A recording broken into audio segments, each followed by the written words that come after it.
यो सुन्नुस् त नेपालका जाने बुझेका व्यक्तिहरू गगन थापाको बारेमा के भन्छन्। गगन थापाहरूले विद्यार्थी आन्दोलन कालदेखि नै त्यति नै स्ट्रङली चाहिँ उहाँहरूले लबिङ गर्नुभयो र देशमा चाहिँ यत्रो ठुलो परिवर्तनहरू आयो। त्यसमा गगन थापालाई हामीले कसरी बिर्स्यौँ।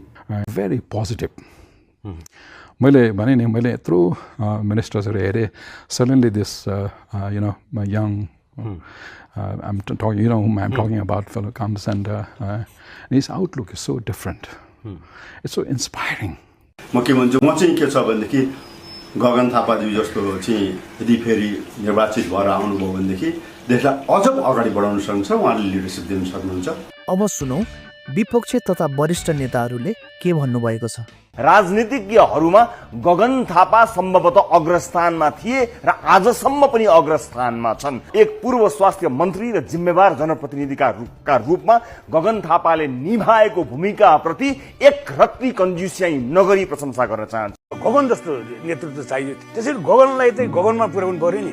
गगनमै पुर्याउनु पर्यो। उहाँको बाणी हेर्नु, हाउभाउ हेर्नु, अध्ययन हेर्नु, क्षमता हेर्नु, पर्फर्मेन्स हेर्नु न।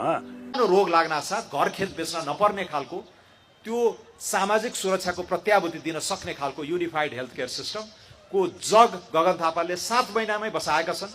उनलाई फेरि पनि मन्त्री, उप प्रधानमन्त्री, प्रधानमन्त्री नै बनाउन सकियो भने यसले 5 वर्षभित्र एउटा मूर्त आकार लिन्छ जस्तो मलाई लाग्छ।